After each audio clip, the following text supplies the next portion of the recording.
Hello, welcome to another class by IELTS Johnny. So in this class, I will continue with Unit 19, History, in the book that I wrote myself, English Vocabulary V1, with 4 students from class IELTS 41. Hôm nay mình sẽ làm tiếp cái bài số 19 về bài lịch sử trong cái cuốn sách mà English Vocabulary V1 hay là từ vựng Anh văn, từ vựng Anh ngữ V1 mình đã viết. Thì 4 học viên của lớp IELTS 41 mình sẽ học tiếp bài này. Okay, so we do 1.5. This should be 1.5, you know. Này là 1.5 nè. You have to fill in the excerpt below with words from the box in the appropriate forms. Then read the whole story aloud. Các bạn được yêu cầu phải điền vào cái trích đoạn bên dưới với những cái từ cái hộp trong cái dạng phù hợp của nó. Sau đó là đọc nguyên câu chuyện nó ra, đọc lớn đọc to câu chuyện nó ra. So this is a story. A brief history between France and Vietnam. Một cái lịch sử ngắn giữa nước Pháp và nước Việt Nam. So we have these words that I already explained in the previous video. Ở video trước đó mình đã diễn giải ra ý nghĩa của những từ này. So I'll go shortly over them. So first we have the word patriot. Người yêu nước. Patriot is someone who loves their country very much.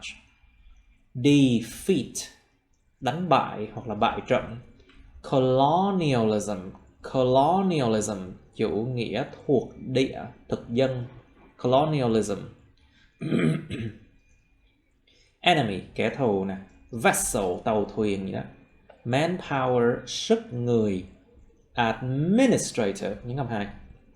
Administrator mang tính quản trị, quản lý. To rise up là vùng lên, thì uprising là những sự bùng lên, những sự vùng lên đấu tranh, uprising. To interfere with something, can thiệp vào cái gì đó, interfere with something or someone, can thiệp với ai đó hoặc cái gì đó. Independent, sự không phụ thuộc, tức là sự độc lập. Territory, lãnh thổ. Slavery, slave là nô lệ, thì slavery sự bắt làm nô lệ. Next word is dominate, nó thống trị. To invade, xâm lược. To capitalism là chủ nghĩa nào mà cần capital, cần nguồn vốn nè, chủ nghĩa tư bản, capitalism. Army, những quân đội nè. Puppets, con rối hay là bù nhìn. Bloodshed, to shed blood, đổ máu ra, thì bloodshed là sự đổ máu ra. Emperor, hoàng đế. Major powers, major mean big ones or powerful ones. Major powers, những cường quốc lớn.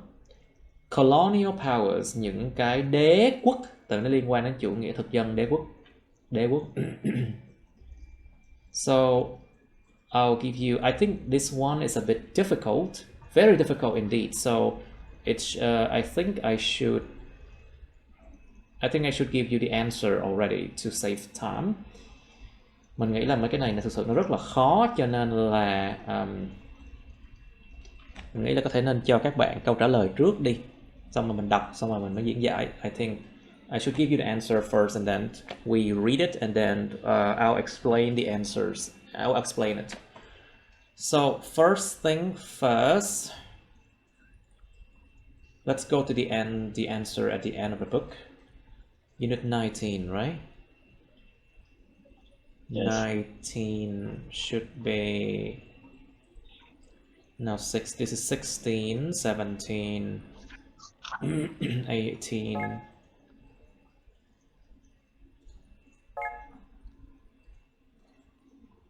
Okay, this is 19. So we are at, okay, please write it down in the book. These are the answers. Các bạn viết ra câu trả lời đi.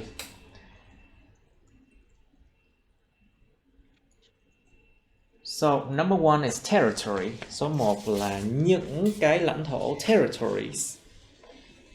Number 2 is invading. It's an adjective, mang tính xâm chiếm, xâm lược. Number 3 is vessels, những cái tàu thuyền. Number 4 is capitalism, chủ nghĩa thực dân, chủ nghĩa tư bản. Number 5 is colonialism. It's related to colony, cái thuộc địa. Colonialism là chủ nghĩa thực dân đế quốc á. Armies, những quân đội. Number 6. Number 7 is colonial powers. Những cái cường quốc là những đế quốc. Colonial powers. Number 8 is dominated, bị áp đảo. Number 9 is enemy, kẻ thù nè. Number 10 is administrative, mang tính quản trị, quản lý. Number 11 is manpower. Number 12 is puppet. Puppet là con rối bù nhìn. Number 13 uprising, sự vùng lên đấu tranh, những sự vùng lên đấu tranh. Uprisings with S. Number 14 is slavery, chuyện bắt làm nô lệ. Number 15 is bloodshed. Blood, kéo dài. It's bloodshed, sự đổ máu. Bloodshed. Number 16 is patriots, những người yêu nước. Number 17 is emperor, hoàng đế. Number 18 is powers, những cái sức mạnh hoặc là những cường quốc. Powers. Number 19 is interfere. Number 20 is independence. And number 21 is defeat. Okay, so let's come back to part A and read it. So we have 6 of them. Rồi, các bạn viết ra chưa? Have you written everything out? Yes. No. Okay, good. Let's try to read it now. So when you read it, be careful with the ending sound every word. Khi các bạn đọc phát âm phải cẩn thận cái âm cuối của từng từ. How long the vowels are? Is it long vowels or is it short one? Cẩn thận với cái nguyên âm kéo dài hay không? Chữ O kéo dài, chữ ơ kéo dài, chữ Y kéo dài hay là cái gì đó. Be careful with the stress on every syllables or which syllable receives the stress in a word. Cái âm tiết nào nó nhận được cái nhấn âm trong cái từ. And also the intonation in the sentence. Do I go fast? Do I go slow at some part? Tôi đi nhanh hay đi chậm trong từng đoạn của câu. So normally intonation you stop at the nouns. Thường là mình sẽ dừng lại những cái danh từ, mình dừng nhắc lại danh từ. Okay, so that's the thing that you should be careful with. Now, Miss Jane, can you read it? A. Throughout the course of history. Throughout the course of history. Thao theo lưỡi. Throughout the course of history. Throughout the course of histories. Throughout the course of history. Throughout the course of histories, all major world powers have practiced expanding their territories. Their y ngắn R đúng rồi. Their territories through invading weaker nations and regions. So this is a verb ing form, dạng verb ing á. Invading weaker nations and regions. Invading weaker nations. Weak, y kéo dài nè, a nè, nguyên âm kép nè. This is double consonant, double vowels. Weaker nations, y kéo dài á. Weaker nations and regions. Weaker nations and regions. During the so-called. During, nó là during, giống chữ the trong chữ education á. It's like during the so-called age of exploration. During the so-called nó giống chữ chờ và giờ chia đôi á. It's like during the age of exploration. during the so-called the age of exploration, which was a period that spanned between the early 15th century. That spanned between between the early 15th century. That spanned between the early 15th century and continued nhấn âm 2, continued into the early 17th century. And continued into the early 17th century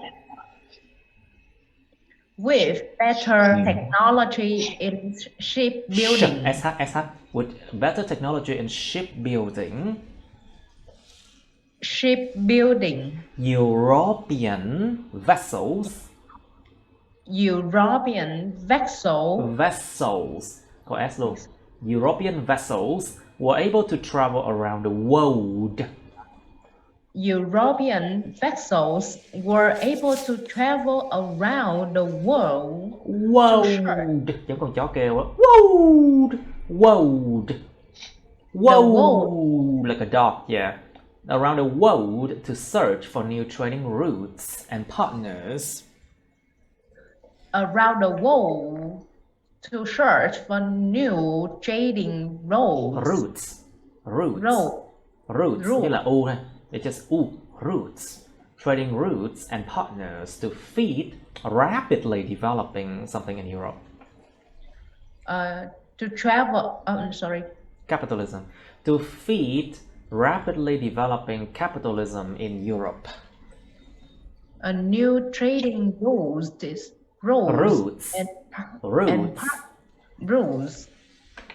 routes and partners to feed rapidly developing capitalism in Europe. Along with doing business, they also support. Ok, phần còn lại để Nghiêm đọc đi, Nghiêm. Along with doing business.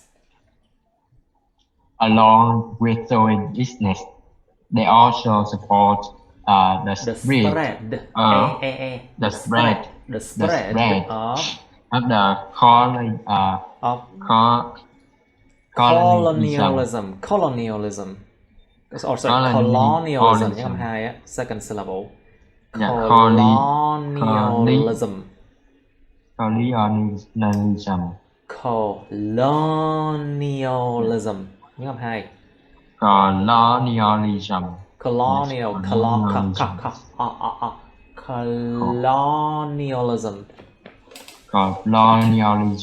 In which colonists coming from Portugal.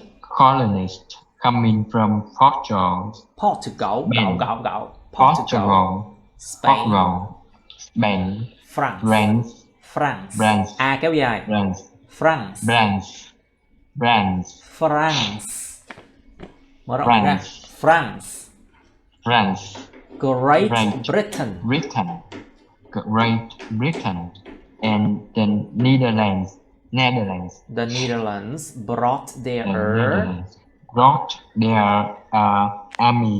armies and weapons. To invade Nó là weapons. It's a weapons.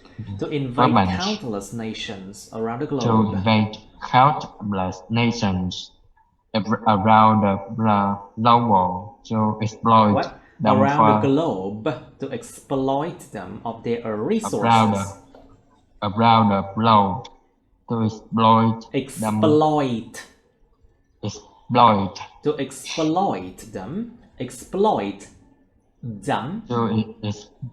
them for their resources. Cái chữ đờ đó nhá. This, that, these, then, them, they, exploit them for their resources. for their their resources resources and human labor. and human labor. Okay, good. Now, throughout the course of history, xuyên suốt cái quá trình lịch sử. Cái từ vựng để trong phần chat đó nha. Throughout the course of history, không phải là history nha, history. Throughout the course of history, xuyên suốt chiều dài lịch sử,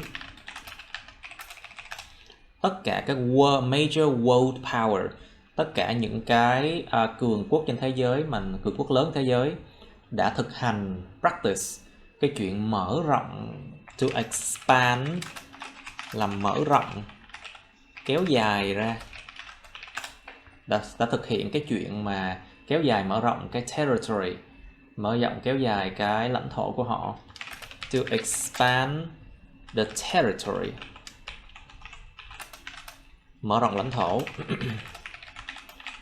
Thông qua chuyện invading, through invading weaker nations and regions, thông qua cái chuyện invading, cái chuyện mà xâm lược những cái đất nước hoặc là những cái vùng mà yếu ớt hơn.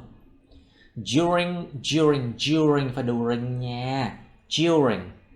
During the so-called age of exploration, trong suốt cái được gọi là the so-called, cái được gọi là kỷ nguyên khám phá, age of exploration, kỷ nguyên khám phá, tức cái thời kỳ mà đi khắp nơi thế giới tìm thuộc địa và đi thuyền nó khắp nơi thế giới, các bạn gọi là kỷ nguyên khám phá.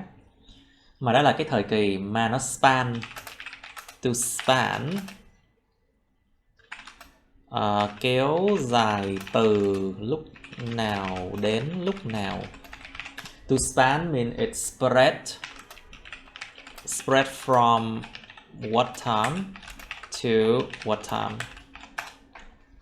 Kéo dài từ thời nào thời nào. To spread from what age or to what age. What time to what time. To span. Mà nó đã kéo dài từ cái giai đoạn mà giữa cái lúc đầu thế kỷ 15 và nó tiếp tục đến cái lúc đầu của thế kỷ 17, tức là từ năm 1400 bao nhiêu đó cho đến năm 1600 bao nhiêu đó. So it's around like 1400 something years and continue into like 1600 something. With better technology in shipbuilding, với những cái công nghệ tốt hơn về chuyện đóng tàu, shipbuilding, những người châu Âu, European vessels, những cái tàu thuyền của châu Âu, European vessels, những tàu thuyền của châu Âu đã có thể đi lại vòng quanh thế giới. To search for new trading routes, để tìm những cái con đường mậu dịch mới. So you have the word trade, mậu dịch, kinh doanh, hoặc còn có nghĩa là ngành nghề nữa. So new trading routes, những con đường mậu dịch mới. And partners, và những người mà làm việc cùng với nhau là partners. To feed rapidly developing capitalism in Europe, để mà để mà nuôi sống cái chủ nghĩa tư bản mà đang phát triển rất nhanh chóng ở châu Âu. Rapidly developing capitalism in Europe. Cái thời đó là thời phát triển mạnh mẽ ở châu Âu mà. That was the very fast growing period in Europe, you know. Along with doing business, cùng với cái chuyện làm doanh nghiệp, they also support the spread of colonialism. Họ cũng ủng hộ cái sự lan rộng của chủ nghĩa đế quốc, chủ nghĩa thực dân, colonialism. The spread of colonialism, sự lan rộng của chủ nghĩa thực dân. Mà trong đó colonists, mà trong đó những người colonist, những kẻ thực dân, Và trong đó những kẻ thực dân đến từ Portugal, Bồ Đào Nha, Spain, Tây Ban Nha, France, nước Pháp và nước Đại Anh, Great Britain. Và the Netherlands là Hà Lan, đã đem đến những cái quân đội và vũ khí của họ, brought their armies and weapons. Weapons, những vũ khí của họ và quân đội, to invade countless nations, để mà xâm chiếm những đất nước mà không thể đếm nổi được luôn. Countless, vô số, đến lúc mà đến độ mà không thể đếm được luôn, tại vì nó nhiều quá rồi. Countless means a lot, so many nation. Họ đã xâm chiếm rất là nhiều đất nước luôn á, trên khắp địa cầu, around the globe. Around the globe means around the world. And exploit them, và bóc lột chúng khỏi những cái tài nguyên và sức người. Human labor, sức lao động con người, bóc lột sức lao động con người và tài nguyên của họ. Alright. B. Miss Mer, please. The once glorious country of Vietnam. The once glorious country. The once glorious country. The once glorious country of Vietnam was no exception to the grasp of colonial powers during the 17th century. During the 17th, nó có cái TH đây nè, see the TH. 17th century. During the 17th century, its strong naval forces dominated the seas of Southeast Asia. However, the first half of the 19th century. By the first half of the 19th century, the Vietnamese army was not only obsolete. The Vietnamese army was not only obsolete in terms of equipment, but also proper training. Therefore, when French forces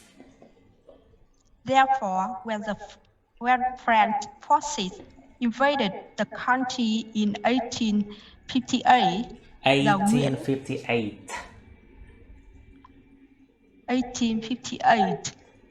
The Nguyen dynasty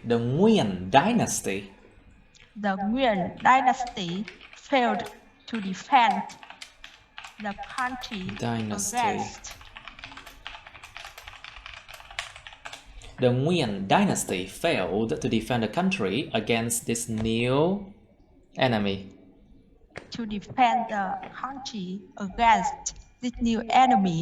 Against this new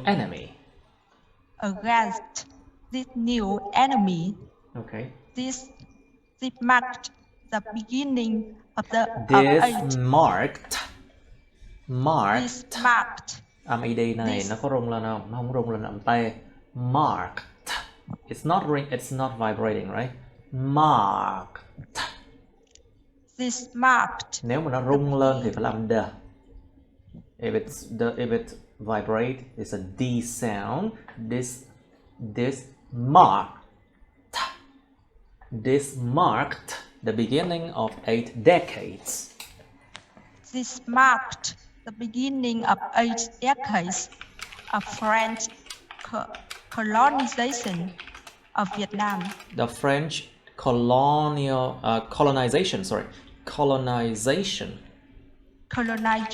of Vietnam. All right, good. Thank you. The once glorious. So we have the word glory. Glory là vinh quang. So the adjective is glorious. Glorious means is an adjective of that. Vinh quang. The once glorious country. Cái đất nước tên là đất nước Việt Nam mà đã từng một thời là vinh quang đã không phải là một cái ngoại lệ. Was no exception. Exception, sự ngoại lệ, đã không phải là một cái ngoại lệ cho cái sự grasp. The grasp, sự nắm lấy, sự tước đoạt, sự nắm lấy, đã không phải là một cái ngoại lệ với cái sự nắm lấy của number 7, it's colonial powers, đã không phải một cái ngoại lệ đối với sự nắm lấy của những cái đất nước thực dân. Tức là đó không phải ngoại lệ đối với cái tầm nhắm của những đất nước thực dân. During the 17th century, trong suốt thế kỷ thứ 17, tức là 1600 bao nhiêu á. Naval force, so you have the word navy, right? Navy, the word navy, hải quân. So the adjective is naval. Naval, thuộc về hải quân. Naval forces, it's strong naval forces. Naval force, lực lượng hải quân hùng mạnh của nó. Những cái lực lượng hải quân hùng mạnh của nó dominated the seas, đã áp đảo trên những cái vùng biển của vùng Southeast Asia, của vùng Đông Nam Á, Southeast Asia. Các bạn nhớ cái chữ Southeast Asia, cái chữ Southeast là đi chung với nhau nha, và nó không có viết hoa chữ East. Remember, the word East is not capitalized. It's not capitalized, không được viết hoa nha. And Southeast is one word, một từ thôi. However, by the first half of the 19th century, tuy nhiên cho đến cái nửa đầu của thế kỷ 19, like 1801 to 1850, từ 1800 đến 1850 á, the Vietnamese army was not only obsolete.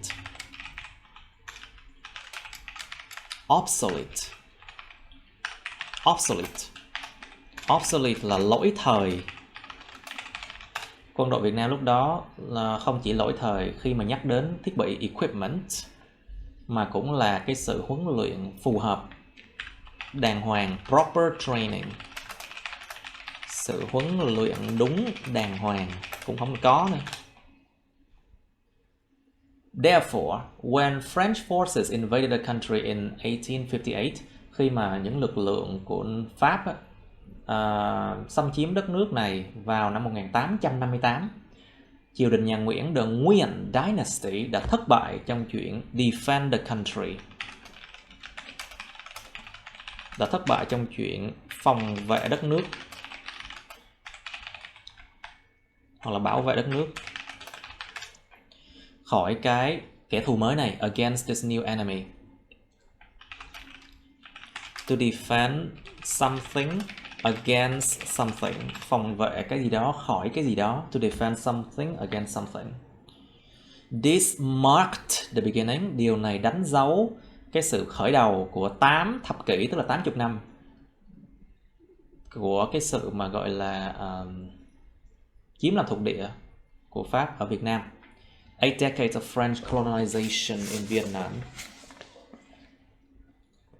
To mark the beginning of something, đánh dấu khởi đầu của cái gì đó. Alright, let's continue. Now, Miss Huân, please. As the country was behind in technology and infrastructure. As the country was behind in technology. As the country was behind in technology and infrastructure. Nói từ từ, đọc rất từ từ thôi.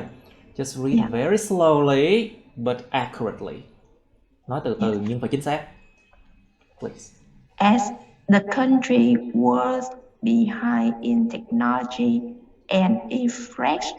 Infrastructure, những âm bà. Infrastructure. The invading. Invading, tại vì đứng trước chữ y ngắn nè, nguyên âm nè, phải là D mới đúng. The invading French decided to invest. The invading French decided to invest and build build road systems. road systems. System. Systems.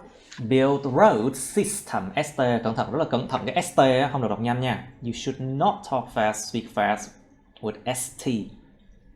Yes. Road system. Road And systems. build road systems. Administrative buildings. Administrative âm 2 nha, second syllable. Administrative buildings and cities. Administrative building and cities with the resources. With the resources. With the resources and manpower of the local people. Many were forced to work under terrible conditions and without pay. Danh từ pay nha, this is a noun to pay. The noun pay mean payment. Danh từ pay, without pay. Alright. Also, the puppet government. Also, the puppet government created by the French help. By the French. Âm chờ cuối đầu. By the French helped greatly in stemming potential uprisings. Yes. By the French helped greatly. Helped. Nó là helped. Bụp một cái ra thôi, không bụp cái ra thôi chứ nó không có rung lên. It's just helped. Helped greatly in stemming. Greatly is stemming. Greatly là sao em? Greatly. Helped greatly. Helped greatly. Greatly. Helped greatly. Helped greatly. Greatly.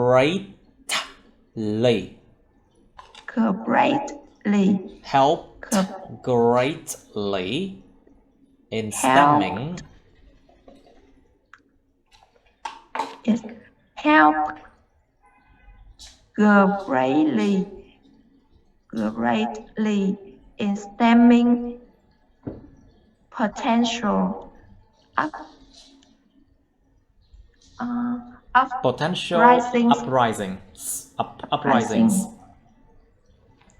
Okay, civil unrest. Civil là thuộc về dân sự nè. Civil unrest. Civil unrest was created by the horrendous treatment.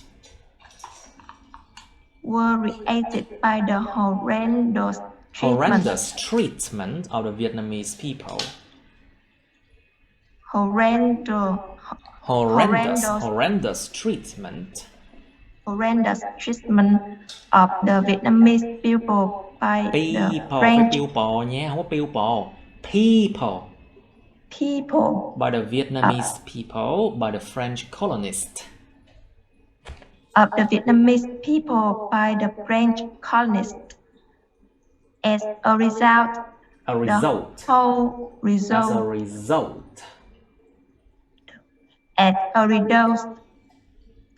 result,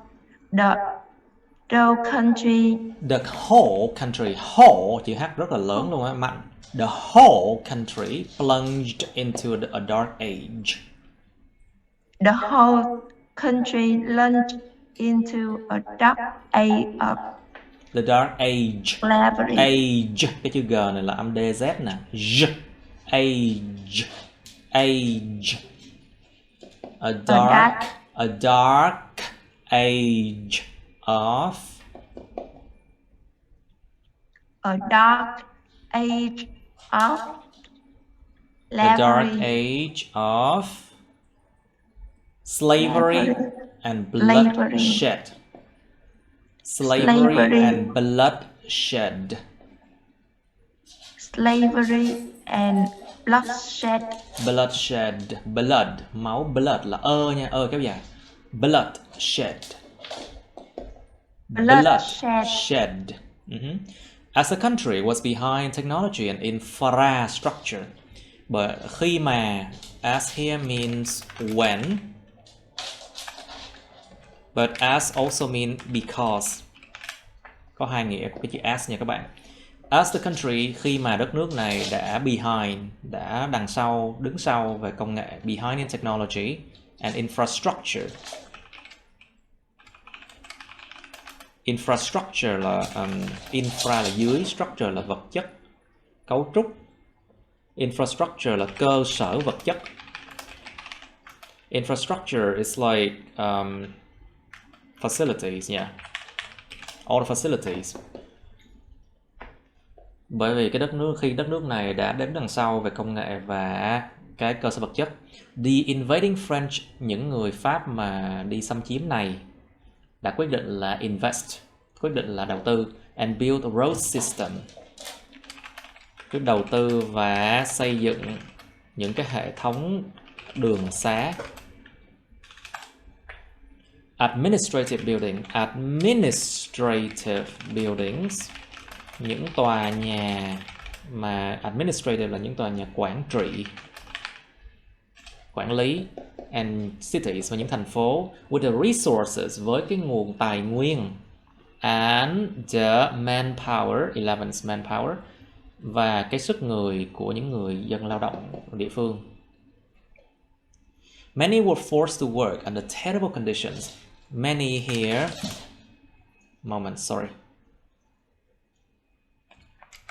Many here mean many people. Nhiều người đã bị forced to work, đã bị bắt buộc là phải làm việc dưới những cái điều kiện rất là tệ hại. To force someone to work under terrible conditions.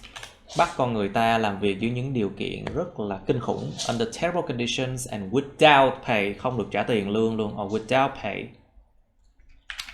Pay here's a noun, it means payment. Also, the puppet government. So, puppet, con rối. So, puppet government, chính quyền bù nhìn. The puppet government created by the French, cái chính quyền bù nhìn được tạo ra bởi người Pháp. Helped greatly, đã giúp rất là nhiều in stemming potential uprising. To stem, cái stem là cái cành cây đúng không? Nhưng mà động từ to stem là có nghĩa là chặn đứng. To stem something. To stem potential uprising means to stop. To stop, ngăn ngừa. To prevent, ngăn ngừa những vụ nổi dậy tiềm năng có thể xảy ra. Ngăn ngừa ngay những vụ nổi dậy tiềm năng sẽ xảy ra. To stem potential uprising. Civil unrest. So we have the word civil. Civil means thuộc về dân sự. Civil means it belong to the people, belonging to the citizens. Thuộc về dân sự. Rest là nghỉ ngơi. Unrest là cái sự mà nổi điên, nổi loạn lên. Civil unrest means bạo động nè. Conflicts means strikes, đình công nè. It means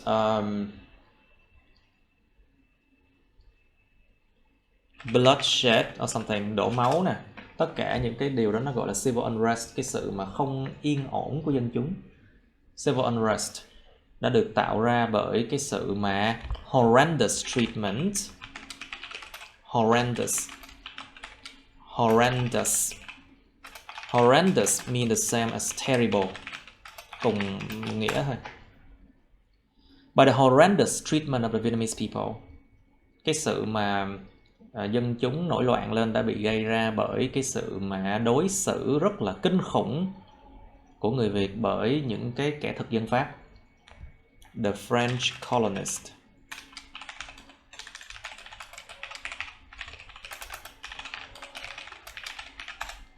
As a result, như một hệ quả, the whole country, nguyên cả một đất nước, the whole country, the entire country, nguyên cả một đất nước, plunge, to plunge, ngụp lặn xuống, rơi vào, to plunge into something. Như một hệ quả, cả một đất nước này nó ngụp lặn rơi vào một cái thời kỳ đen tối, a dark age, một thời kỳ đen tối của chuyện làm nô lệ, of slavery and bloodshed, của chuyện làm nô lệ và đổ máu, bloodshed and slavery, sự làm nô lệ. Alright, now back to Miss Jane, please. D. It took many years for the patriots. It took many years for the Patriots of Vietnam. For the patriots of Vietnam. Patriots. For the patriots of Vietnam. For the patriots of Vietnam to find ways to save the country. To save the country.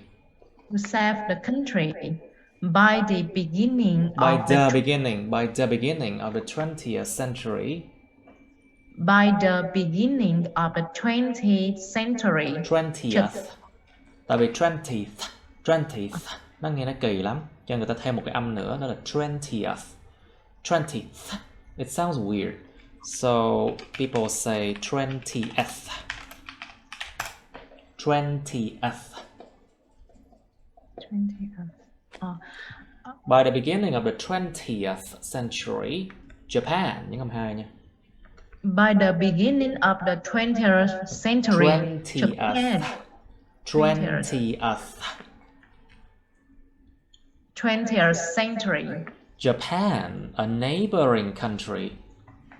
Japan, a neighboring country, had already adopted a new policy led by Emperor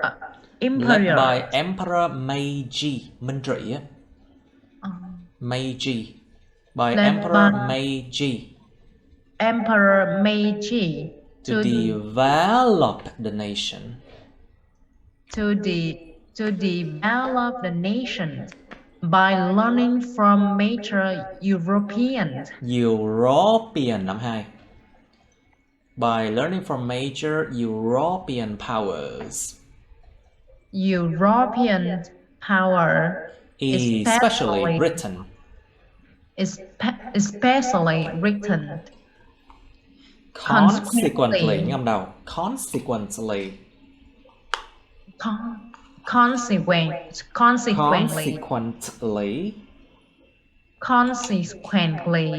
Japan had become a major power. Japan had become a major power by the time Vietnamese nationalists. By the time Vietnamese nationalists such as Phan Bội Châu or Phan Chu Trinh. Nationalists such as Phan Bội Châu or Phan Chu Trinh decided to send students to study in Japan. Decided to send students to study in Japan. However, the French government attempted to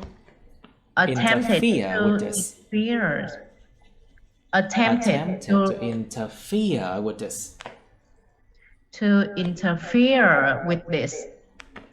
In 1941, when the French was replaced by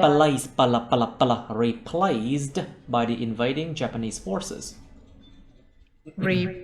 Replaced. Nó là replaced hay là replaced?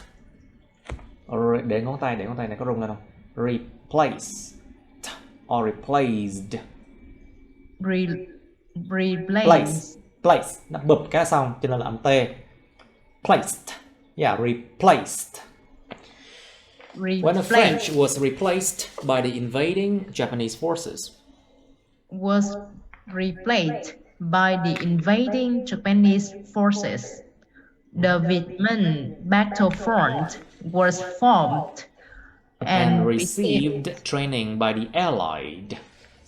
And received training by the Allied to fight against the Japanese invaders. The Allied to fight against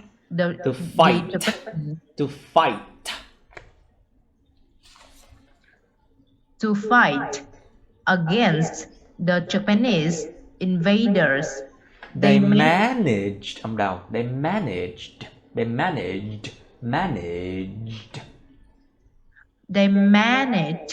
to gain independence for Vietnam in 1945. They managed to gain to gain independence for Vietnam. To gain independence for Vietnam in 1945. However, the French managed to come back. And regain their colonial authority. Their colonial authority. It wasn't until their massive defeat at Điện Biên Phủ. It wasn't until their massive defeat. Massive, I'm down. Massive. It wasn't until their massive defeat. It wasn't until their massive defeat. At Điện Biên Phủ in 1954. In 1954. In 1954, that French colonialism finally ended in Vietnam. Okay, very good. Now, Nghiêm đọc lại thời đoạn D đi. Please read part D again. It took many years for... Bật mic Nghiêm ơi. Okay. Yeah, it took many years. It took many years for the patriots of Vietnam to find patriots of Vietnam to find ways to save the country. By the beginning. Phải là country nha. Country. By the country. By the beginning of the 20th century, Japan, a neighboring country, had already adopted a new policy led by Emperor Meiji. Emperor Meiji to develop the nation. By learning from major European âm 2, nhấn âm 2, đánh dấu nhấn âm này. European powers, especially Britain. Consequently, Japan had become a major power by the time Vietnamese nationalist thì là national. Natural nhá. Okay, nation, so Vietnamese nationalist such as Phan Bội Châu or Phan Chu Trinh decided to send students to study in Japan. Nhớ nha, cái Japan chứ không là Japan đâu nha, âm 2 nha, nhớ âm 2. Japan. However, the French government attempted to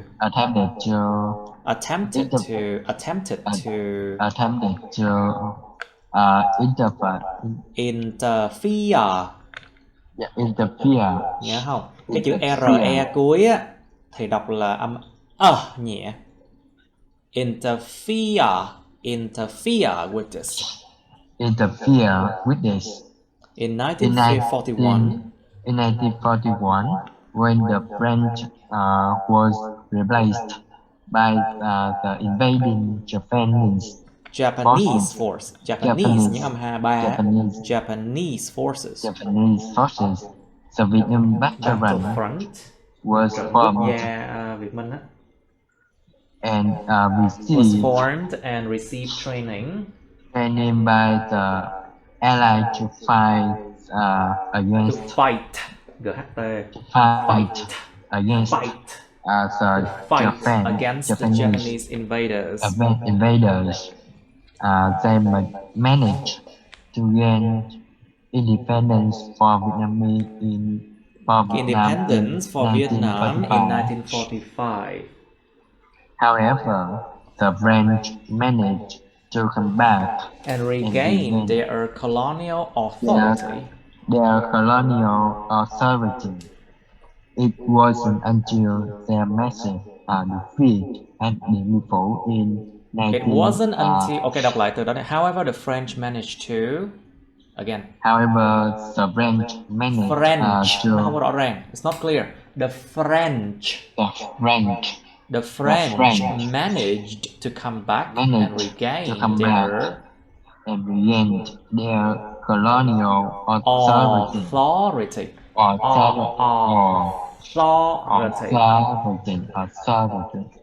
It wasn't until their massive defeat. It wasn't until their massive defeat. It wasn't until their massive defeat. Their massive defeat at Điện Biên Phủ in 1954. That French colonialism finally ended in Vietnam. Okay, very good. Thank you. It took many years for something. It takes hoặc là took many years for something. Tốn rất nhiều năm cho chuyện gì đó xảy ra. Tốn rất là nhiều năm cho cái chuyện gì đó xảy ra. It took many years. It took many years. Tốn nhiều năm cho cái những người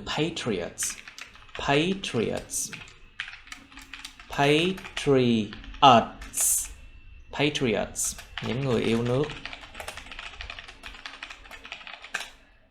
Tốn nhiều năm cho những người yêu nước ở Việt Nam để tìm đường để cứu đất nước, to find ways to save the country. Tìm đường cứu nước.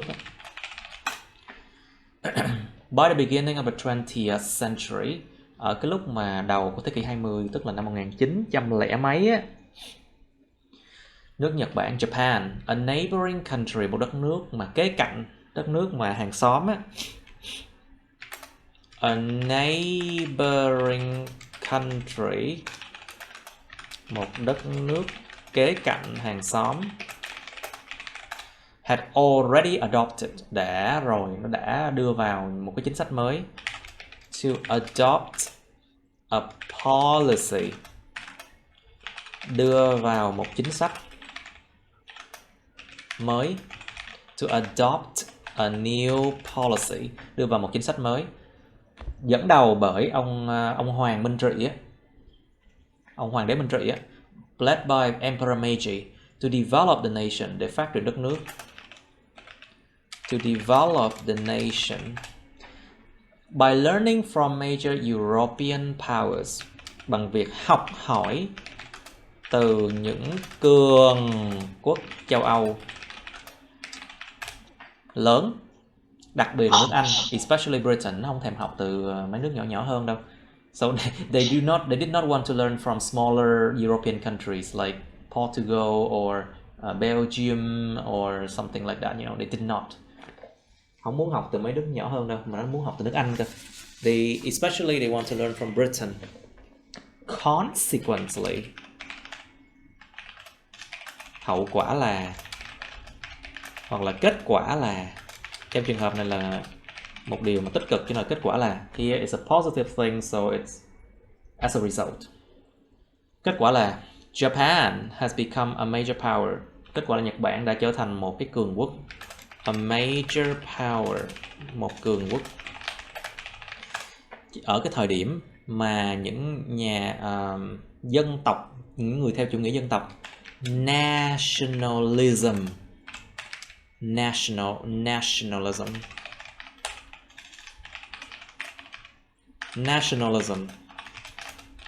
chủ nghĩa dân tộc. So we have the word nationalist. Những người theo chủ nghĩa dân tộc. Vietnamese nationalists. Kết quả là nước Nhật Bản đã trở thành một cái cường quốc vào cái thời điểm mà những nhà dân tộc học, những người chủ nghĩa dân tộc Việt Nam, ví dụ như Phan Bội Châu hay Phan Chu Trinh, quyết định là gửi sinh viên học sinh đến học ở Nhật Bản. Tuy nhiên, chính quyền Pháp đã attempted to interfere with this. To attempt to do something means to try to do something. Thử, nó ráng làm gì đó. Attempted to interfere with this, đã ráng làm sao mà can thiệp vào điều này. Attempted to interfere with this. In 1941, vào năm 41, khi mà người Pháp đã bị thay thế bởi những quân đội xâm lược của nước Nhật Bản, replaced by the invading Japanese forces, mặt trận Việt Minh, the Viet Minh Battlefront, mặt trận quốc gia Việt Minh đó,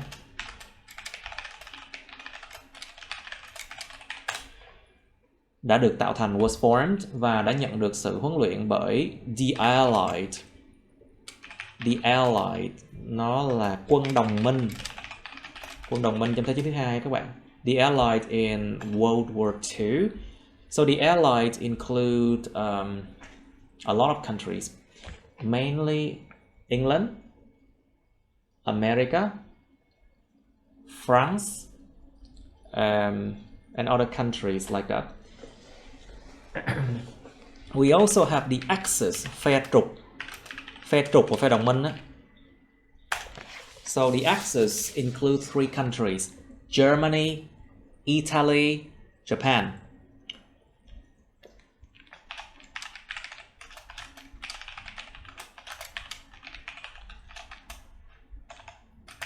Teachers. Yes. Why the Allies is not ALLIES? Is the Allied? Well, this is a kind of adjective that people use it as a noun. Nó giống như là cái tính từ á, mà người ta sử dụng để mà như một danh từ để nói về cái bản chất của một cái nhóm người nào đó, nó chia sẻ cùng một cái tính chất nào đó. Ví dụ như the poor, người nghèo, the rich, người giàu. Mình nói một cái nhóm người nào đó mà họ chia sẻ cùng một cái tính chất nào đó, mình có dùng cái tính từ đó như là danh từ luôn. So, like for example, we talk about a group of people that share the same characteristic or the same feature.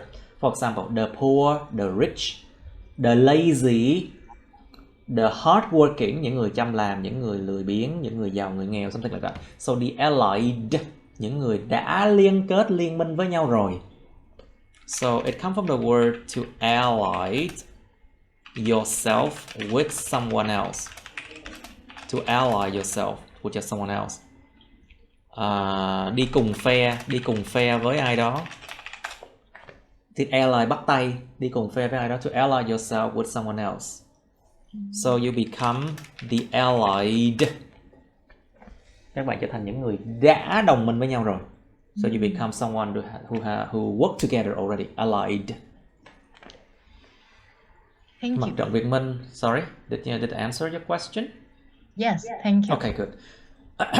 Mặt trận Việt Minh đã được tạo thành và nhận được huấn luyện bởi quân đồng minh The Allied to fight against the Japanese invader, để đấu tranh chống lại những kẻ xâm lược người Nhật.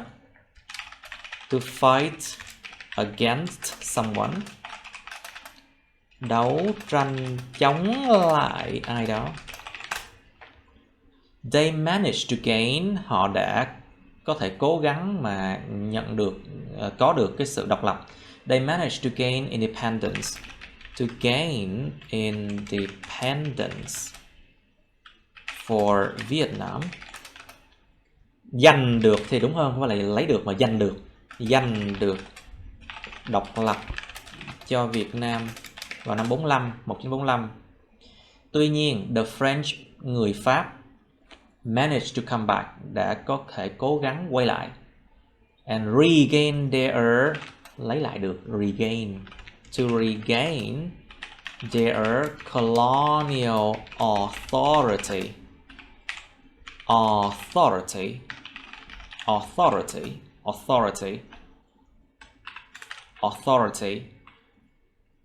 To regain their colonial authority. Giành lại được, nó đã có thể giành lại được cái sự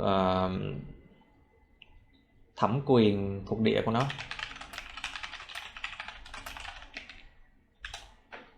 Tức là nó giành lại được cái quyền kiểm soát thuộc địa. It means they have regained the right or the authority to control the region. We call the region, what's it called? Đông Dương là Indochina. Đông Dương. So Indochina includes Vietnam, Laos, Cambodia. 3 nước Đông Dương. 3 countries of the Indochina. Why it's called Indo and China? Because it's between India and China. Cái vùng đó nó nằm ở đâu? Nằm ở ngay giữa Trung Quốc và Ấn Độ. Nó gần ở giữa, không hoàn toàn ở giữa. It's Indochina, Đông Dương. Ok, người Pháp đã có thể quay lại và lấy lại được cái thẩm quyền thuộc địa của họ. It wasn't until something.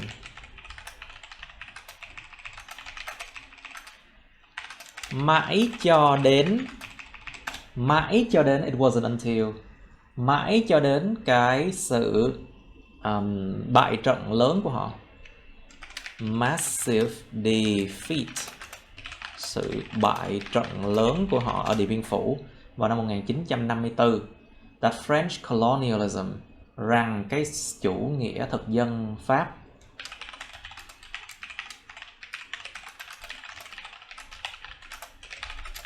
cuối cùng cũng kết thúc ở Việt Nam. That finally ended in Vietnam. Thì lúc đó quân Mỹ mới nhào vô. By that time, the American came in. So that's why we have 20 years of having to fight the American, you see. Okay, so any question? Có hỏi gì mọi người? No. Are you sure? I'm sure. Okay, so this one should be 1.6. But I'm sorry, this one should be 1.6. Cái này đúng ra phải là 1.6 mới đúng á. Okay, read the text in exercise 1.5 again. Các bạn đọc cái đoạn text ở bài 1.5 vừa rồi một lần nữa và trả lời những câu hỏi sau đây and answer this question. Number 1. All major countries have done this to smaller nations. Tất cả các đất nước lớn đã làm điều này với những đất nước nhỏ hơn. Number 2. This spread around the world like wildfire. Điều này nó lan rộng trên khắp thế giới giống như là lửa mà hung tàn, tức là wildfire.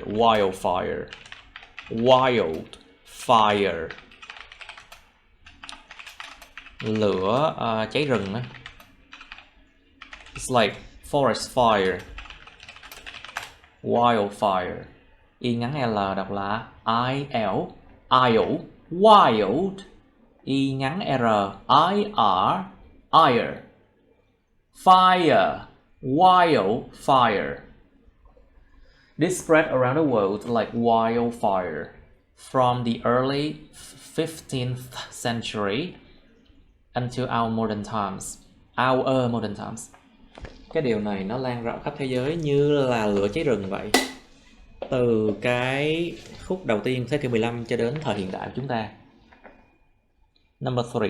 Thanks to having this, Vietnam was strong in the past. Nhờ vào chuyện có cái này, Việt Nam đã mạnh trong quá khứ.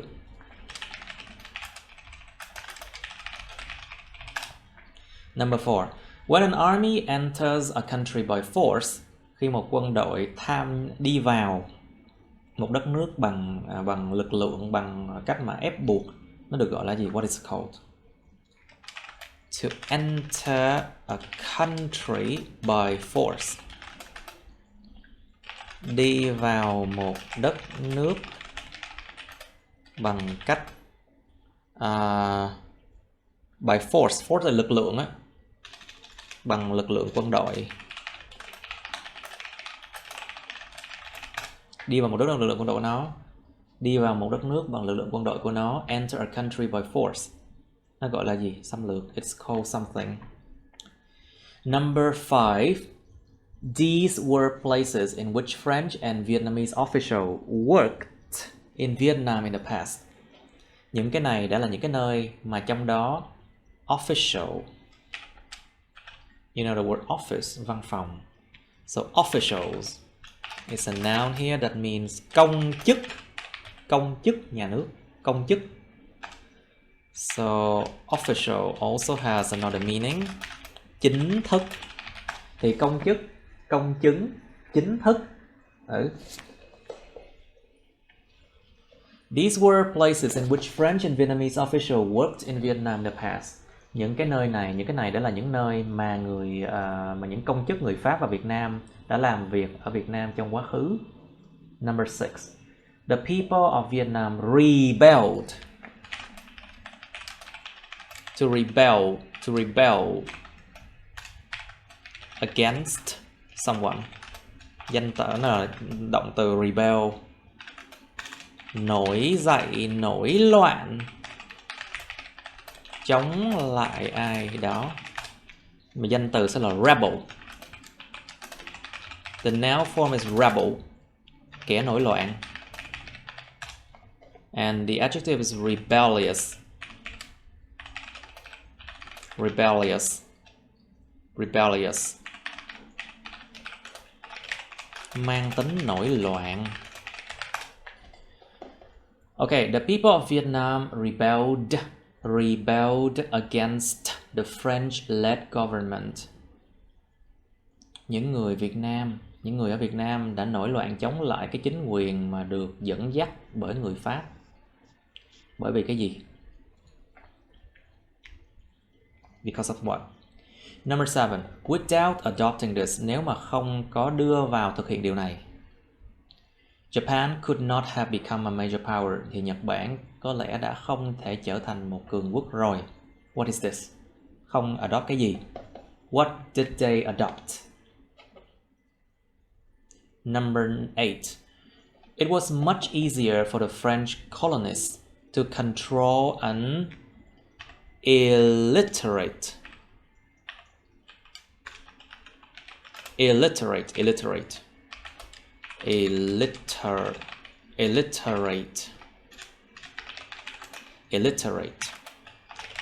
Cái chữ illiterate là mù chữ, tức là không biết chữ á. So the noun form is illiteracy. Sự mù chữ, nạn mù chữ. Colonial population. An illiterate colonial population. Một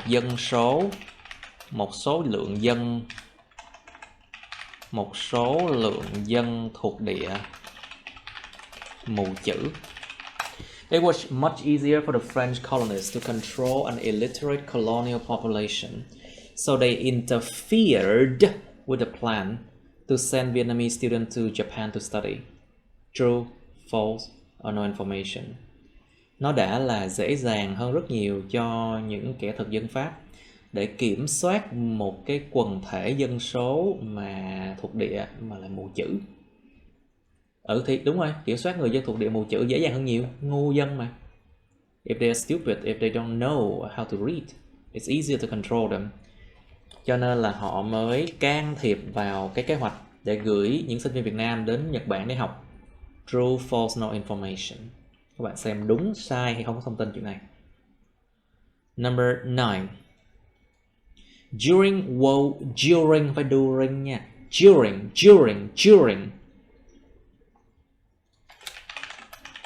Cẩn thận lúc đọc chữ during. During World War II. During World War II, the invading Japanese forces indirectly, so direct là trực tiếp, thì là indirect,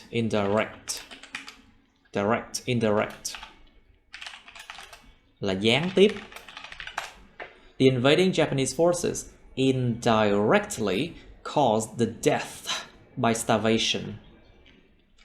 To starve to death.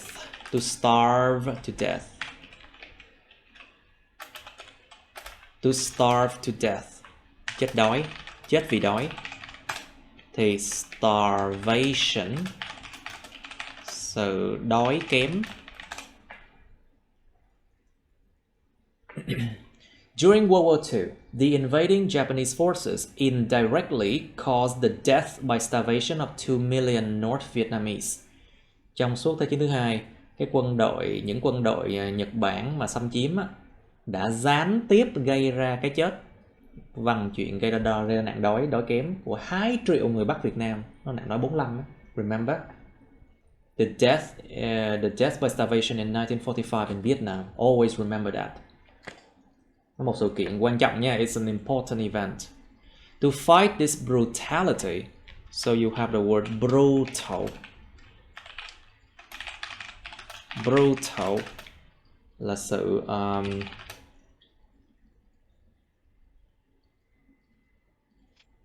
brutal, sự tàn bạo, bạo lực. Thì danh từ là brutality.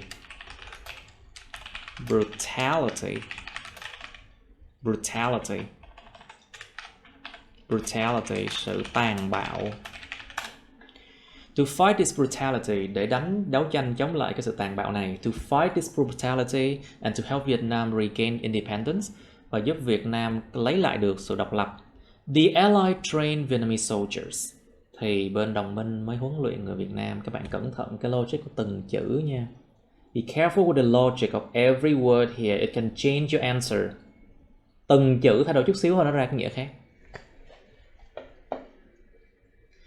During World War II, the invading Japanese forces indirectly caused the death by starvation of 2 million North Vietnamese. To fight this brutality and to help Vietnamese regain independence, the Allied trained Vietnamese soldiers.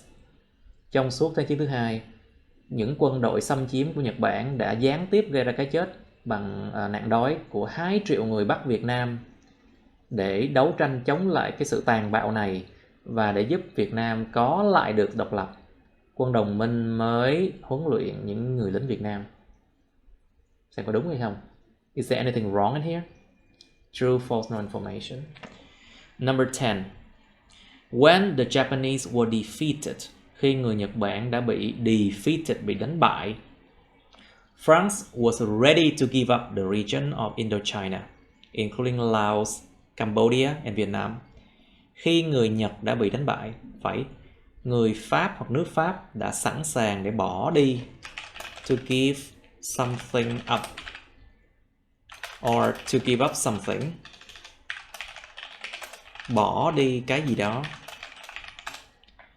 Người Pháp đã sẵn sàng để bỏ đi cái vùng Đông Dương bao gồm Lào, Cambodia và Việt Nam. True, false, no information. Alright, so I'll give you some time to answer this one, okay? You have 4 minutes. Các bạn có 4 phút để mà trả lời này. Cứ quay đi quay lại, có tới coi lui coi đi. You have 4 minutes now. Alright, good now. So, number 1. All major countries have done this to smaller nations. What did they do? Đoán xem mọi người. Mọi nước lớn đều làm điều này để với những nước nhỏ hơn. Invasion. Sự xâm lược. So of course they invade the smaller countries. Invasion. This spread through around the world like wildfire from the early 15th century until our modern time. What is that? Điều này đã lan rộng khắp thế giới cho đến tận bây giờ, đó chính là colonialism, chủ nghĩa thực dân thuộc địa.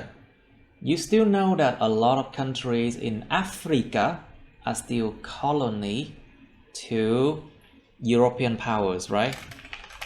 A lot of countries in Africa are still colonies of European powers.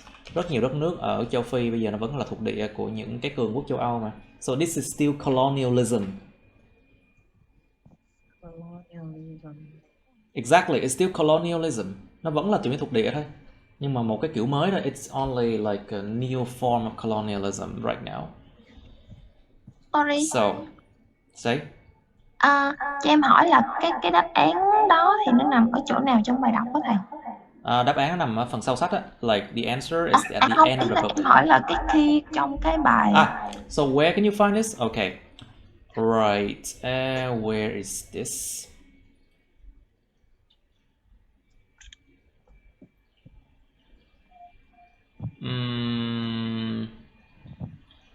It should be somewhere in paragraph A, yeah? Ở đâu đó trong đoạn A ha. Okay. Okay, along with doing business, they also support the spread of colonialism. Số 5 in which colonists coming from Portugal, Spain, France, Great Britain, and Netherlands brought their armies and weapons to invade countless nations around the globe. Yeah.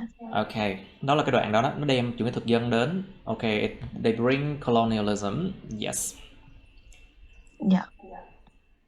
Thank you. Alright.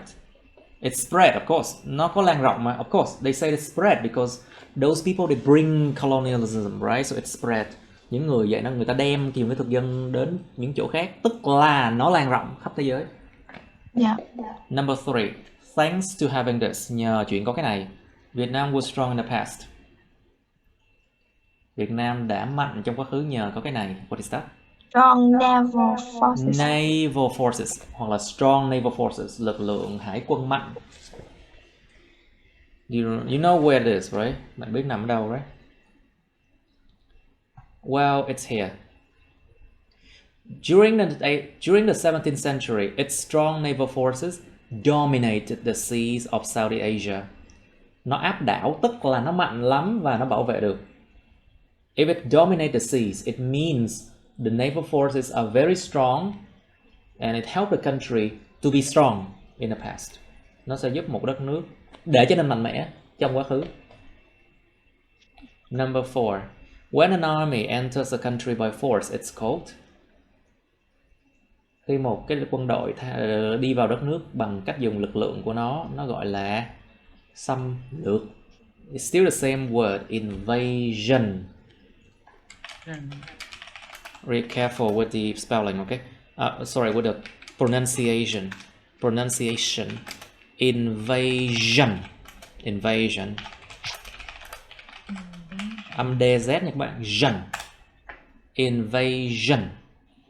Number 5, it's administrative buildings. Những tòa nhà quản trị, quản lý. These were places in which French and Vietnamese officials worked in Vietnam in the past. Tòa nhà công, tòa nhà quản trị, tức là những cái nơi mà những công chức người Pháp và người Việt làm việc ở Việt Nam ở trong quá khứ.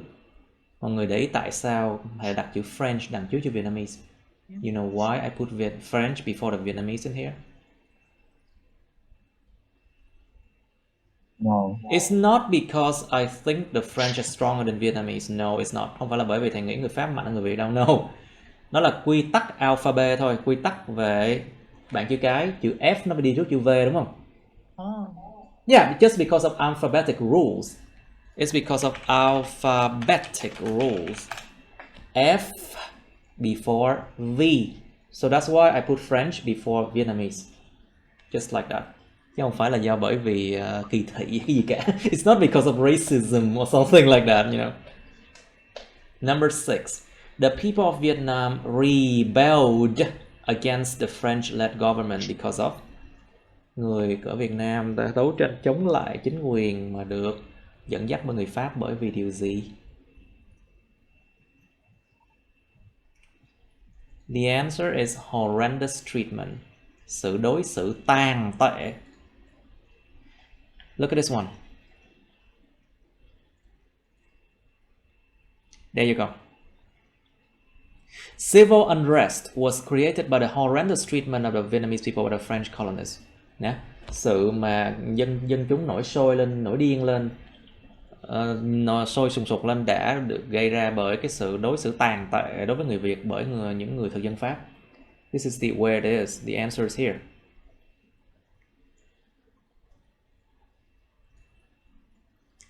Number 7. Without adopting this, Japan could not have become a major power. Nếu không có đưa vào thực hiện điều này, Nhật Bản có lẽ đã không thể thành một cường quốc rồi.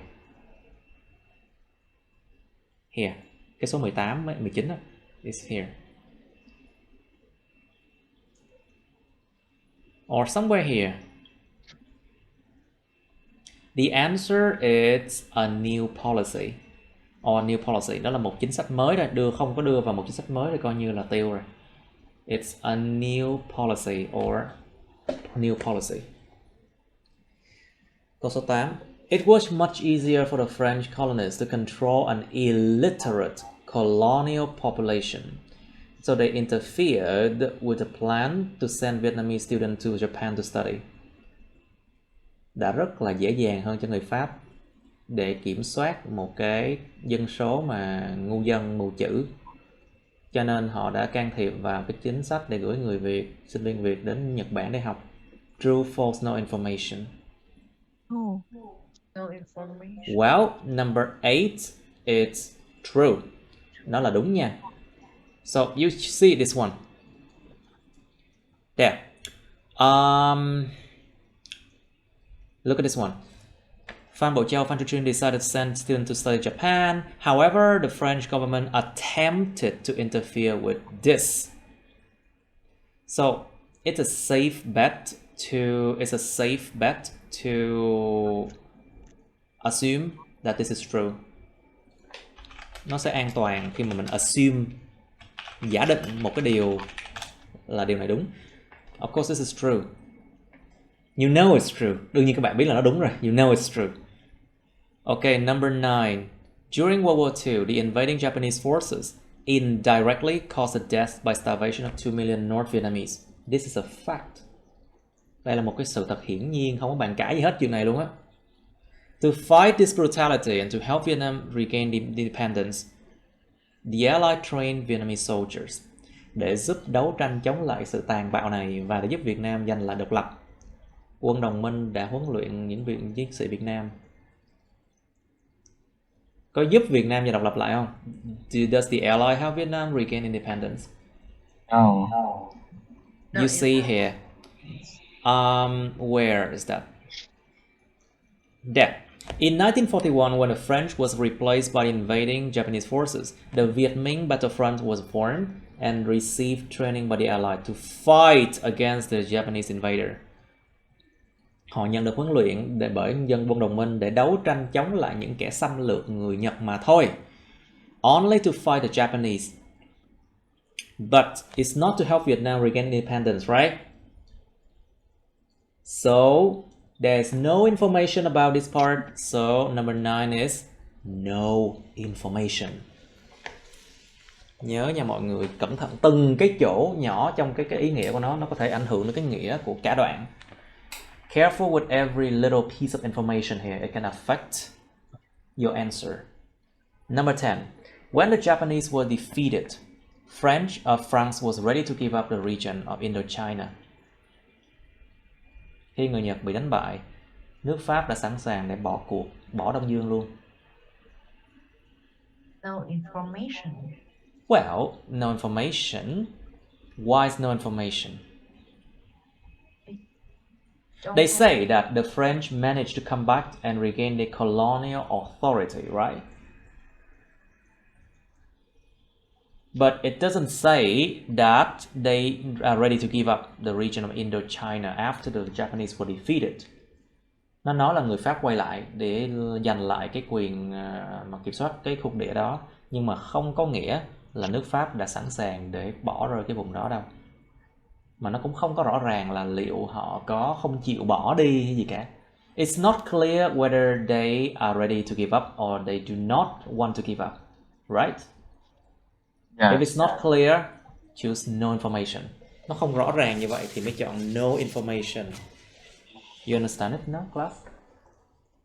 Yes. Easy or not easy? Not easy. Of course, history is never easy. Okay. Now, Miss Huân, can you read this one for us?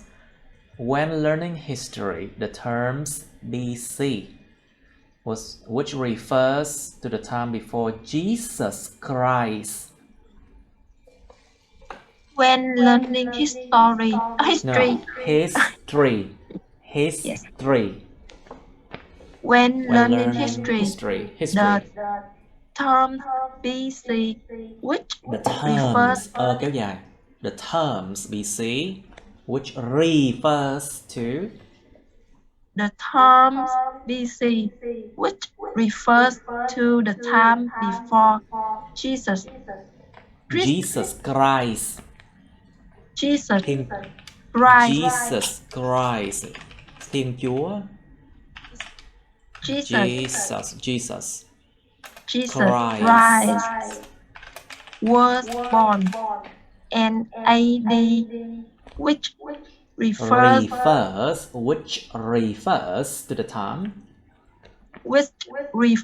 to the time after the birth of Jesus Christ often used. are often used. Circa is used to mean around or Circa. approximately, and it is sometimes written as Written. Written. Yes. Right, wrote, written. Sometimes written as C. Dot. Sometimes written as C when talking about time as decades. 10 years, we do not use an apostrophe. an apostrophe. An apostrophe. Write it as the 1970s, not the 1970s. Ok, rồi bây giờ khi học lịch sử thì cái khái niệm BC tức là trước công nguyên. Trước công nguyên tức là cái thời điểm mà trước khi Chúa ra đời, Chúa Giêsu ra đời, Jesus Christ ra đời. Và AD là sau công nguyên. Sau công nguyên tức là sau khi mà Chúa ra đời. Thì hai cái term này BC với AD hay được sử dụng. Cái chữ circa là khoảng năm bao nhiêu á, là được dùng để mà có nghĩa là khoảng around hoặc là approximately.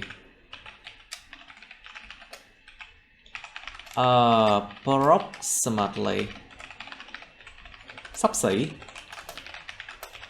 xỉ năm bao nhiêu á, thì cái chữ circa là dùng để nói về cái chuyện khoảng năm bao nhiêu hoặc xấp xỉ năm bao nhiêu, và nó thường là được viết bởi cái chữ C dấu chấm như vậy.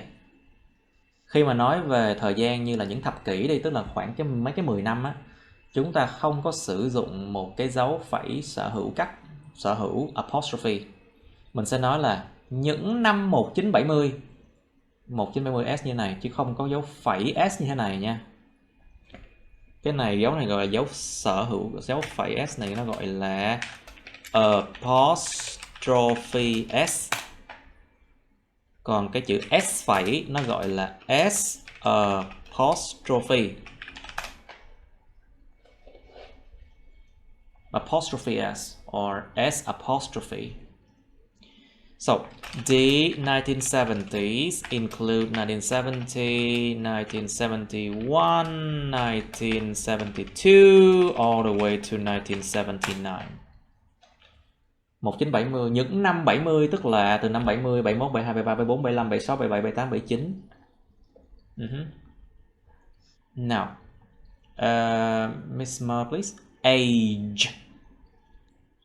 Age is a particular period Period of time in history.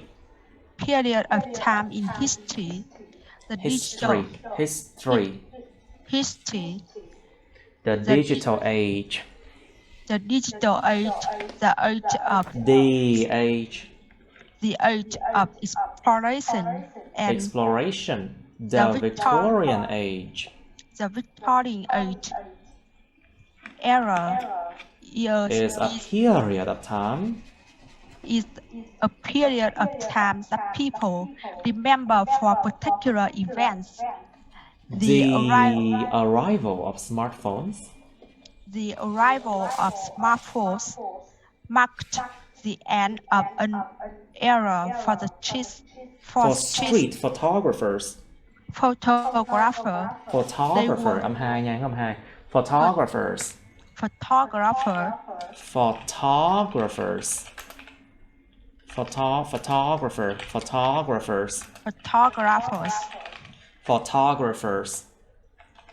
They were photographers.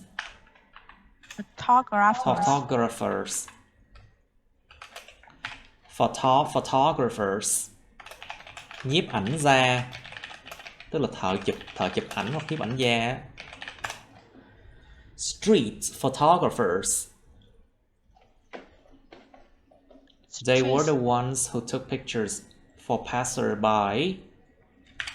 They were the ones who took pictures for passerby to make a little money. Now people snap a selfie wherever they go. Alright, okay. Bây giờ cái chữ age nó có nghĩa gì? Chữ age không viết hoa có nghĩa là tuổi tác. Chữ age viết hoa có nghĩa là thời kỳ, thời đại. Thời đại age này là một cái khoảng thời gian cụ thể nào đó trong lịch sử. Ví dụ the digital age, the digital age. Đôi khi nó có viết hoa, đôi khi không viết hoa nha. Sometimes it's capitalized, sometimes it doesn't. The digital age là thời đại kỹ thuật số. The age of exploration. Thời đại khám phá thế giới. The Victorian age. Thời kỳ Victoria. Ở bên nước Anh, it's a Victorian age in Britain, ở nước Anh. Nó chỉ là thời kỳ thôi, thời kỳ là một cái khoảng thời gian cụ thể trong lịch sử thôi. Còn era là gì? Era, cái thời mà được nhớ tới bởi một điều gì đó. Era là cái thời được nhớ tới, tức là một cái khoảng thời gian mà con người ta nhớ tới vì những cái sự kiện cụ thể nào đó thì nhớ tới thì dùng chữ era. Còn một cái khoảng thời gian quá khứ thôi thì là age. Ví dụ cái sự xuất hiện của điện thoại thông minh đã đánh dấu sự kết thúc của một thời kỳ cho những người nhiếp ảnh gia đường phố. Nhiếp ảnh gia đường phố là họ đã là những người mà chụp hình cho những người băng qua đường, passerbys, chỉ để kiếm được một chút xíu tiền. Bây giờ con người ta chụp ảnh selfie bất cứ khi nào họ đi rồi, cho nên những người này bây giờ là không còn có thể gọi là kết thúc với họ đó, công việc của họ đó. So now it's the end of an era for street photographer because they cannot find job anymore. So the era for street photographer because they were remembered for what they do, right? Cái thời kỳ của những người mà chụp ảnh dạo thì họ được nhớ bởi vì họ chụp ảnh dạo. Họ được nhớ bởi cái chuyện đó. cho dùng là era. So we use era but not age, you know. Right. Next one, please. Middle-aged. Middle-aged is an adjective. An là sao? Is an adjective. Is an adjective. Is an adjective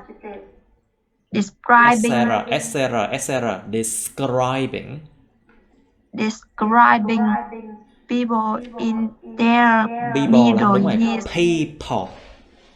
Bà và pa làm bật ra, còn bà không bật. Yes. Pa và bà.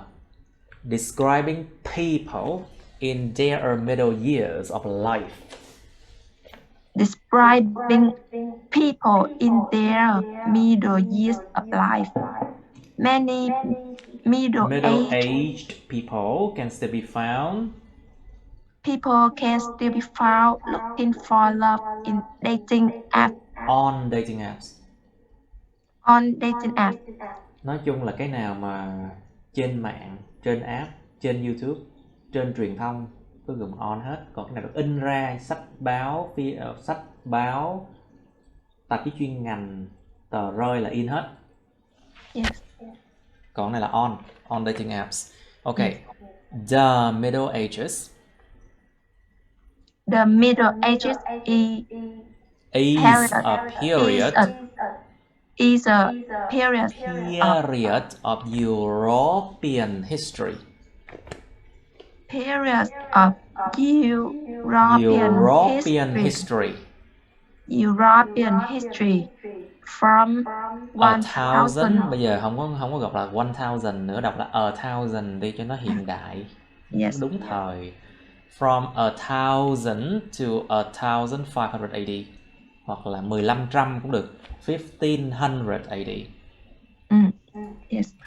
From 1000 to 1000.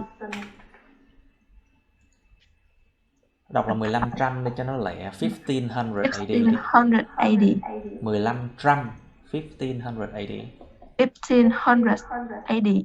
Okay, thank you. Cái chữ middle aged mà tính từ này có nghĩa là gì? Trung niên. Trung là ở giữa, niên là năm. Trung niên là gì? Nó một tính từ miêu tả những người ở những cái năm ở giữa cuộc đời của họ. Trung niên. Ví dụ nè, nhiều người trung niên có thể được tìm kiếm tình yêu trên những cái app hẹn hò. Can be found looking for love on dating apps. Còn cái the Middle Ages này là cái gì? Nó gọi là thời Trung Cổ. Thời Trung Cổ tức là cái thời điểm ở trong lịch sử châu Âu từ năm 1000 đến năm 1500 sau công nguyên, là thời kỳ Trung Cổ nha mọi người. Đáng nhớ nhất là năm 1280 mấy là có dịch hạch cái chết đen. So basically in around 1289, something like that, to 1310, we had the Black Death, dịch hạch cái chết đen. Đó, cái thời kỳ mà kinh hoàng nhất luôn, 1/3 dân số châu Âu chết luôn á.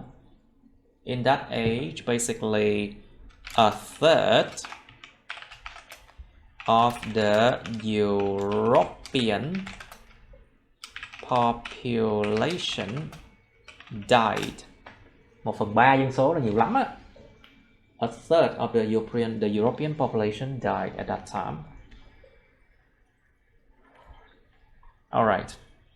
You need to know these things, okay? Đây là kiến thức thường thức. These are normal, like not specialized knowledge, không phải là chuyên ngành luôn á. Nó chỉ là kiến thức thường thức thôi. This is normal, common knowledge. Kiến thức thường thức ai cũng phải biết hết á. You need to know this. Alright, so we have 1.6 here.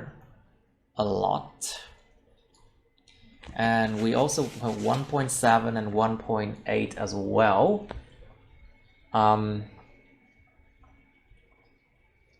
I think maybe it's better to do 1.6 later. Cái này 1.7 mới đúng nha. This is 1.7 actually. And this is 1.8 and 1.9 actually. So we should do it in the next class because now there's a lot of knowledge already. Hôm nay là học nhiều kiến thức lắm rồi đó. It's a lot of knowledge today already. Học nữa nổ não đó nha các bạn. Thầy lượng trước cái lượng như vậy rồi, các bạn học quá nhiều nổ não đó. Nghĩ rằng I think it's enough now. If you study more, you will kill yourself. Is it hard, class? Yes. Yes. Of course it's hard. Very hard. Of course this is hard. Anyway, so we will do this one on Friday, okay? Yes. Thứ sáu mình học cái này nha. Ok, từ cái 1.7 này nè. Alright. I'll stop it here. Okay, that's the end of my videos. Please like, share this video with your friends, subscribe to my YouTube channel, and press on the bell button next to the subscribe button so you can get notified about my new uploads, okay?